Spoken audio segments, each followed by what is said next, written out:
पूछना चाहता हूं कि पिक्चर में की शुरुआत में कोई कमी रही क्या? नहीं। कोई कमी रही क्या? नहीं। तो फिर मेरे साथियों क्यों घबराते हो? अरे किस चीज का डर है हमें? याद रखना, हम सरकारों से ज्यादा कुछ नहीं मांग रहे। जो मांग रहे हैं वो वाजिब मांग रहे हैं। मैं अलवर में आ रहा था, उससे पहले युवा साथी कह रहे थे सीपी भाई हमें तो लोगों ने पार्टियों में बांट दिया। मैंने कहा वो तो पहले ही बटे हुए थे। उन्होंने कहा कि लोग डरा रहे हैं, मीटिंग लेने नहीं दे रहे। मैंने कहा ऐसी कोई टेंशन वाली बात नहीं, क्यों डर रहे भाई? आप निश्चिंत रहिए, वो जन सैलाब आएगा, उसको किसी की औकात नहीं है रोक ले। वो जन सैलाब आएगा आपके लिए, उसको रोकने की औकात किसी में नहीं है। और साथियों, मैं साफ साफ शब्दों में कहना चाहता हूं, मैं अभी जब कोई कार्यक्रम में जब जा रहा था तो एक मेरी बुजुर्ग मां मुझे छाती से लगा ली और उसने कहा कि हमने पहली बार ऐसा लड़का देखा है और हमने उसको असली मालन का दूध पाके भेजा है, वो नहीं डरेगा। और इसमें और सही बात तो मैं एक बात और बता देता हूं, इस पूरे आंदोलन में जो शुरुआत अलवर के वीर योद्धा और यहाँ के बब्बर शेर शुरुआत कर रहे हैं, मैं उनको दिल से सलाम करता हूं। आपने जो शुरुआत दी है वो याद रखना, आज तो राजस्थान की राजधानी में गूंजेगी, लेकिन कल वो दिल्ली में भी गूंजेगी। आदरणीय पप्पू भाई, मैं आपको विश्वास दिलाना चाहता हूं, आज से इस अलवर की दिशा और दशा बदल गई है। अगर कोई हम पर उंगली उठा के बात करेगा, वहां 50 लोग अपने आप खड़े हो जाएंगे, कहने की जरूरत नहीं पड़ेगी। हर बार मेरा एक ही दुख था कि जब हम जीमना करते हैं तो 2-4 हजार लोग जीमने पहुंच जाते हैं, लेकिन जब खून की आवश्यकता पड़ती है हॉस्पिटल में एक आदमी दिखाई नहीं देता। ब्लड के लिए भी लोगों को फोन करना पड़ता है। लेकिन आज से ऐसा नहीं होगा, आज से ऐसा ही होगा, जब हमारे किसी भाई को ब्लड की आवश्यकता पड़ेगी सबसे पहले ब्लड जाएगा, जीवने की अपेक्षा नहीं रहेगी। यहाँ के अध्यक्ष साहब और पप्पू भाई कह रहे थे कि हम जीवने की व्यवस्था कर देते हैं, क्या फर्क पड़ता है? मैंने कहा कि 75 साल में पहली बार कंफर्ट जोन से बाहर आए हैं। 75 साल बाद में आए हो कि नहीं आप? तो पहली बार इनको धूप में तपने दो, इनको परेशान होने दो, इनको संघर्ष करने दो, इनको पानी के लिए भी तरसने दो। इनको पता लग जाना चाहिए कि आंदोलन कैसे किए जाते हैं। आंदोलन में लड़ना पड़ेगा आपको, कई बार पैदल चलना पड़ेगा, कई अनेक समस्याएं आएंगे आपको, लेकिन हमारी माओ ने कोई कमजोर दूध नहीं पाया। याद रखना, हमारी माएं कमजोर नहीं है। उन्हें भी आज गर्व हो गया कि हमने भी हमारे असली मर्द को पैदा किया है। मेरे साथियों, अब मैं बात करता हूं आपको स्पष्ट। 25 तारीख को आपने विधानसभा घेराव किया, 2 से 2.5 लाख लोग पहुंचे, लेकिन सरकार ऐसे नहीं सुनती है। मेरे साथियों, शायद आपको पता नहीं होगा कि पिछले 8 साल से ये संघर्ष यहां तक कैसे पहुंचा है। जब मैं एक व्यक्ति को समझाने बैठता था कि मेरे भाई फुले फाउंडेशन बनवा ले, इसका फायदा तुझे नहीं पता क्या होने वाला है, आपको भी नहीं पता, लेकिन मैं बता देता हूं। मैंने वैसे घर घर में पर्चे भिजवा दिए, फुले फाउंडेशन बनेगा, सरकार अपने बजट में 1000-2000 करोड़ आपको देगी और उसका चेयरमैन भी आपको बनाएगी। आप ये सोचिए, अलवर के अंदर हम 5000 स्टूडेंटों के लिए हॉस्टल बना सकते हैं क्या? बना सकते हैं क्या? अरे ऊपर से पूछ रहा हूं, बना सकते हैं क्या हॉस्टल? लेकिन जब सरकार 1000-2000 करोड़ देगी तो बनाएंगे कि नहीं बनाएंगे? और सरकार हम पे कोई एहसान नहीं करती है। सरकार के पास कोई मशीन नहीं है जो पैसे छाप कर हमें दे देगी। अरे साथियों, याद करो, 75 साल से हमारे बाप दादाओं ने, आप लोगों ने टैक्स दिया है। क्या दिया है? टैक्स दिया है। आप सोचते हैं हम टैक्स नहीं भरते। मेरे साथ ये याद करो, मेरी माताओं, आप भी सोचिए, जब ये साड़ी लेने जाती हो तो सबसे पहले टैक्स देते हो और उसके बाद में ये साड़ी मिलती है। आप लोग भी सोच लीजिएगा, टी शर्ट खरीदते हो, पजामा खरीदते हो, बनियान खरीदते हो, आपको टैक्स पे करना पड़ता है और उसके बदले में हमें सुविधा चाहिए। क्या चाहिए? अरे दम लगा कर बोलो, सुविधा। क्या चाहिए आपको? सुविधा। और अगर याद रखना, ये सुविधाएं हम नहीं लेंगे तो वो नीरव मोदी, धीरव मोदी पैसे को चंपक लेंगे और हम जहां थे वहीं पड़े रहेंगे। इसलिए दशा और दशा हमें बदलनी पड़ेगी मेरे साथियों। इंकलाब हमें लाना पड़ेगा। आपको ग्रेट महात्मा ज्योतिबा फुले का संघर्ष को पढ़ना पड़ेगा। आपके पूर्वजों का इतिहास पढ़ना पड़ेगा। आपको नहीं पता, आपके ही समाज में ऐसे महावीर योद्धा पैदा हुए जिन्होंने अखंड भारत का निर्माण कर दिया। नाम नहीं सुना होगा आपने, सम्राट अशोक का नाम सुना होगा, चंद्रगुप्त मौर्य का नाम सुना होगा, लेकिन हम लोग उनको पूछते तक नहीं। इतिहास में उनको मिटा दिया जा रहा है। वो इसलिए मिटाया जा रहा है कहीं इनको वापस हनुमान जी की जैसे इनको शक्तियां याद ना आ जाए। पता है कि नहीं, हनुमान जी अपनी शक्तियां भूल गए थे, लेकिन उसको याद दिलाना पड़ा था। वैसे ही मैं आज आपको याद दिला रहा हूं, आप किसी से कमजोर नहीं है। आप अपने आप में वीर योद्धा हैं। ये जंग जीतनी पड़ेगी हमें, और हमें कोई नहीं रोक सकता। इस दुनिया में कोई ऐसी ताकत नहीं है जो हमें हरा सके। मैं इतना जानता हूं कि 8 साल पहले अकेला चला था और आज कारवाड़ जुटता गया और आज लाखों की संख्या में लोग खड़े हो गए। मेरे साथियों, यहां से जाने से पहले, यहां से जाने से पहले महात्मा ज्योतिबा फुले की कसम खा लेना, अपने रगों में बहते हुए खून की कसम खा लेना कि जब तक मुझे मेरे हक और अधिकार नहीं मिल जाते तब तक मैं चैन से नहीं बैठूंगा।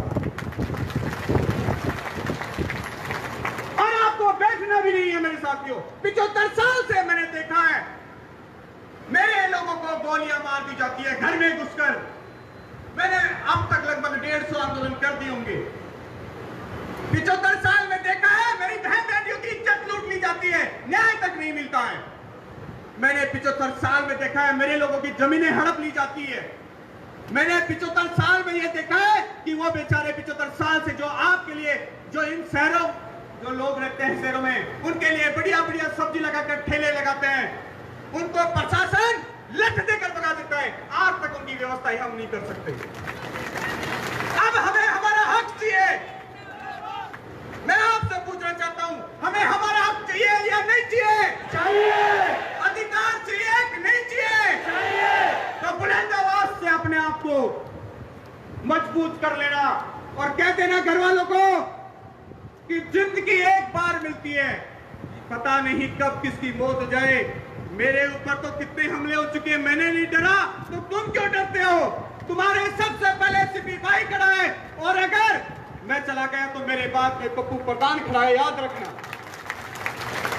मैं आपको आज जिम्मेदारी देने जा रहा हूं अलवर में, अगर मेरे कुछ हो जाए इस जंग और इस लड़ाई में, क्योंकि आपको पता नहीं है, आप तो सिर्फ घर में रहते हैं, बड़े बड़े लोग कैसे कैसे धमकियां देते हैं, कैसे कैसे लालच देते हैं, हमें पता है, लेकिन हम डरने वाले नहीं हैं।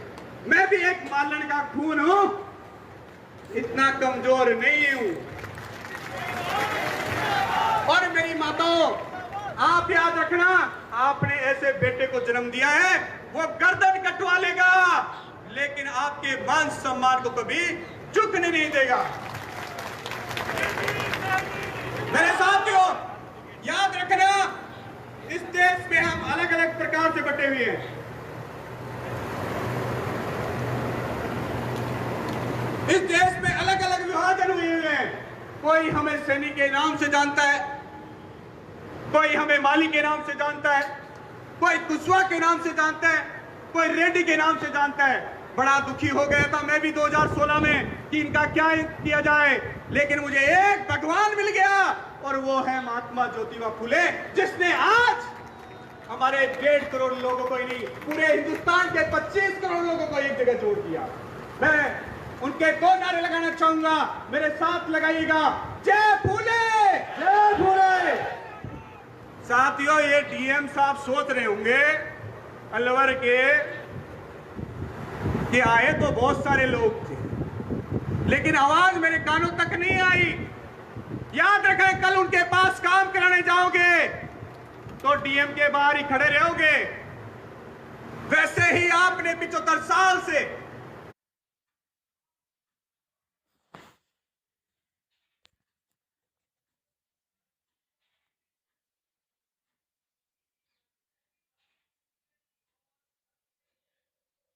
लोग आपको डरे और आप डर गए, लोग आपको बांटे और भटके। अरे कब तक जीना चाहते हो ये बुलचुल की जिंदगी? एक बार खड़े होकर ऐसा नारा लगना चाहिए, अलवर के अंदर लोगों को लगना चाहिए, अरे महात्मा ज्योतिबा फुले के वंशजों का आज सम्मेलन हो रहा है, उनके हक और अधिकारों की बात हो रही है। याद रखना दोस्तों, फिर मैं बताना चाहता हूं आपको, आप सोच रहे होंगे मैं नारे क्यों लगाऊं? आप नारे इसलिए लगाएंगे क्योंकि ये सभा आपके पूर्वजों के मान सम्मान के लिए, आपके बच्चों के आने वाले भविष्य की है। आज मैं आपसे पूछना चाहता हूं, कितने बच्चों को स्कॉलरशिप मिलती है यहाँ पे? कितने बच्चों को स्कॉलरशिप मिलती है यहाँ पे? अरे तो फिर हमारे बच्चे डॉक्टर इंजीनियर कैसे बनेंगे? पढ़ना बहुत चाहते हैं। तो मैं ये पूछना चाहता हूं, अगर हम 36 रुपए का पेट्रोल 110 रुपए 11 रुपए में खरीदते हैं, तो बाकी का पैसे का क्या हिसाब है भाई? बाकी का पैसा सरकार टैक्स लेती है और उस टैक्स के बदले में हमें सुविधा चाहिए। क्या चाहिए? सुविधा। क्या चाहिए? सुविधा। और सुविधा चाहिए तो याद रखना, कफन का एक फेंटा जरूर बांध लेना, जो अभी बताया मुझे। इसलिए मेरे साथियों, हमने बहुत ठोकरें खा ली है। आजादी के 75 साल बाद तक हमारी कोई सुनने वाला नहीं है। और मैं सरकार को साफ शब्दों में कहना चाहता हूं, सरकार के माननीय मंत्री जी भी बैठे हैं, आप जाकर अपने मुखिया को साफ कह देना, इन्हें किसी पार्टी से मतलब नहीं है, ना इन्हें किसी धर्म से मतलब है, ना इन्हें किसी जाति से लड़ाई है इनकी, ना हमारी किसी नेता से लड़ाई है। अरे हमारी लड़ाई है तो हमारे मान सम्मान की लड़ाई है, हमारे बच्चों के अभिमान की लड़ाई है, हमारे स्वाभिमान की लड़ाई है। ना आज डरता हूं, ना कल डरेंगे। मुझे पूरा विश्वास है कि अब हमारे वीर योद्धा अपने खुद का हक और अधिकार लेकर रहेंगे। मेरे साथियों, आप मांगे तो सारी पप्पू भाई ने बता दी, बचा कुछ है नहीं। मैं आपको इतना ही कहना चाहता हूं, बहकावे में मत आ जाना। आपने सौगंध खा ली है, अपने रगों में बहते हुए खून की सौगंध खा ली है, महात्मा ज्योतिबा फुले की सौगंध खा ली है। याद रखना, मुकर मत जाना जब तक कोई आदेश नहीं आ जाए, जब तक मैं खुद नहीं कह दूं आपको ऐसा कोई काम मत कर देना जिससे लोग कहें कि माड़ियन तो हमारा काम बिगाड़ दिया। आपने विश्वास किया मेरे पे, आपको मैंने एक ही बात कही, जयपुर में जाएंगे, जयपुर में जाएंगे और जयपुर की सरकार और प्रशासन को बताने आएंगे कि ये तो हमारा ट्रेलर है, और ट्रेलर से आपका तापमान बढ़ जाएगा। और जिस दिन हम पिक्चर दिखाने आएंगे उस दिन आपको भी पता है क्या होने वाला है और हमें भी पता है हम क्या करने वाले हैं। इसलिए मेरे भाइयों, अब हमारे खुद के हकों के लिए जागना पड़ेगा। अब 3 नारे और लगाऊंगा। हम हमारा हक मांगते नहीं किसी से भीख मांगते। तो लगाएंगे, पक्का लगाएंगे, बुलंद आवाज के साथ लगना चाहिए। यहां के एसपी और कलेक्टर भी ये सोचे कि साथियों इनके साथ अगर कोई अन्याय होगा तो हमें तुरंत खड़े होकर इनके लिए कार्रवाई करनी पड़ेगी। दबके नहीं रहना। हम हमारा हक मांगते नहीं किसी से भीख मांगते। हम हमारा हक मांगते नहीं किसी से भीख मांगते। हम हमारा हक मांगते नहीं किसी से भीख मांगते। धन्यवाद साथियों। मैं फिर एक बार इस कार्यक्रम को आयोजित करने वाले तमाम साथियों का, तमाम वीर योद्धाओं का, अलवर के टाइगर बोलते हैं और सारे मुझे यूं लग रहे हैं खतरनाक शेर दिख रहे हैं। मैं भी कंफ्यूजन हो रहा हूं कि ये इतने खतरनाक टाइगर कहां से आ गए। एक जो समस्या थी वो और त्रुटि खत्म कर जाता हूं मेरे साथी। मेरे आने से पहले कई लोग भ्रामक जानकारी दे रहे थे। कोई कह रहा था मैं 8 साल से संघर्ष कर रहे, तो 5 साल मतलब 3 साल की सरकार से पहले कहा जा रहा था कि मैं कांग्रेस का आदमी। अब जब कांग्रेस की सरकार आई तो आप कहते हैं बीजेपी का आदमी हूं। मेरे साथ जो मैं आपको स्पष्ट कह के जा रहा हूं, मैं सिर्फ और सिर्फ आदमी किसी का ही नहीं हूं। मैं आपका बच्चा हूं, आपका बेटा हूं, आपका भाई हूं, इसके अलावा कुछ नहीं हूं मैं। और मेरे साथियों, फिर एक बार अलवर सैनी समाज का मैं दिल से धन्यवाद करता हूं, आभार करता हूं। और मैं यहां के वीर योद्धाओं का, बब्बर शेरों का मैं दिल से सलाम करता हूं। कोशिश यही करूंगा कि आपकी उम्मीदों पर बिल्कुल खरा उतरूं। और मैं आदरणीय अध्यक्ष साहब, मैंने मेरे जीवन में रियल में ऐसा अध्यक्ष नहीं देखा पुरंजीमल जैसा, जो संतुष्ट कर देते हैं, जोश बनाओ है युवाओं में। कई बार लगता है कि हम भी पटरियां उखाड़ दें, कई बार लगता है हम भी रोड फोड़ दें। एक दिन मूड बन गया, हमारे 500-400 साथियों को लेकर मैंने सोचा कि NH-8 को तोड़ देते हैं। लेकिन ऐसे भाई, बड़े भाई मिल गए जो हर बार फोन करके संतुष्ट कर देते हैं। एक बार फिर इनका दिल से धन्यवाद करता हूं और आभार करता हूं। मेरे साथियों, आप बाहर बैठे, आप असली हीरो। याद रखना, 1000 का 2000 का नोट नकली हो सकता है, लेकिन आप असली हीरो हो क्योंकि आप लोग संघर्ष कर रहे हो। इस पूरी लड़ाई के असली हीरो आप हो। इसलिए धन्यवाद। 2 नारे और लाएंगे। जय फूले, जय फूले। मेरे भाइयों, मजा नहीं आवे। लाखों चाहे प्रशासन ने कि मां ज्योतिया फूले का वंशज बैठा, वही कहानी हो जाएगी। उस समय हमें भीमराव अंबेडकर जी कह रहे थे, अरे भाई ले ले, अरे भाई ले ले, आरक्षण ले ले। आपने इतिहास नहीं पढ़ा होगा, लेकिन मैं पढ़ा। उस समय कहा जा रहा था कि आरक्षण मिल रहा था, लेकिन हमारे लोग कहते नहीं साहब, नहीं ले, नहीं ले। आज फिर कह रहा हूं मैं आपको, यह आपके खुद की लड़ाई है, इसको लड़ना पड़ेगा। आज आपको फिर वापस आना पड़ेगा। इसलिए बुलंद आवाज होनी चाहिए हमारी, लगना चाहिए कि हम लोग बैठे हैं। जय फूले, जय फूले, जय जय फूले, जय जय फूले, जय जय फूले, जय जय फूले। धन्यवाद आदरणीय पुरन जी, तमाम युवा साथी और संयोजक साहब, बहुत बहुत आभार। सीपी भाई, अलवर जिले की ओर से हम विश्वास दिलाते हैं